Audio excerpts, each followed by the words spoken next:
This book is my true story called A Prisoner Without Bars. This is part 1 of 2, written and spoken by Mayree. Chapter 1. For nearly 9 years I suffered physical and mental abuse from a very powerful businessman.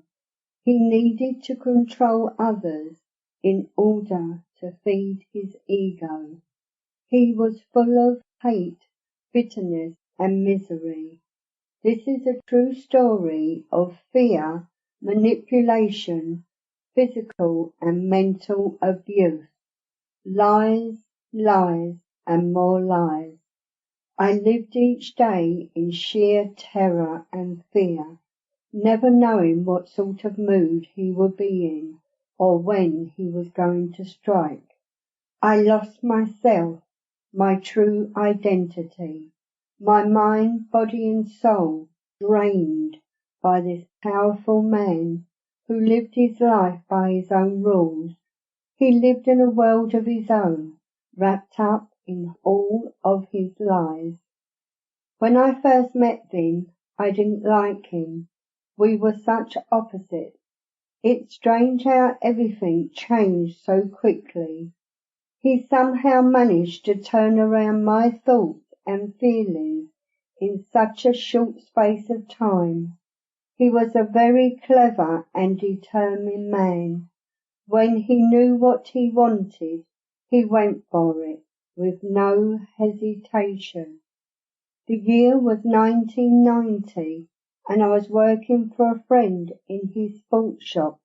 I was also on the verge of moving house and had a few problems that I was trying to deal with. When I met Vin, I felt very lost, confused, and not really sure which direction to take in my life. He immediately saw my vulnerability. I had lost both my parents, who I had been very close to. They were my strength and support. Now I was trying to deal with things in the best way I could. I had been bringing up my 3 sons by myself for many years. I left my husband when my youngest son had just turned 1. They were now teenagers. I loved them so much. They were my world, and they always came first. Over the years it had been a struggle to try and keep a roof over our heads, and then coping with different problems as they popped up. My ex-husband moved out of the area when we split up, and he never made any effort to see his sons, but that was his loss.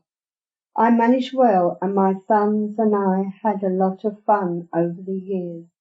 I had a lot of stress with finances, but I tried not to worry and cope the best way I could. I had my family, so I was happy.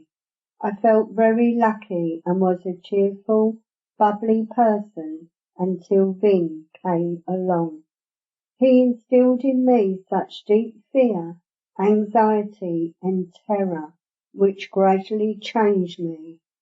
He was older than me, so I looked on him as a father figure. I guess I was looking for a respectable man who could give my 3 sons some help and advice as they were growing up. I thought that maybe Vin could be that person. He was a very strong character. He was interesting and powerful, and had done many things in his life. He had a lot of knowledge and seemed capable of handling anything. He offered advice and I listened. I was grateful that he was taking an interest in my family.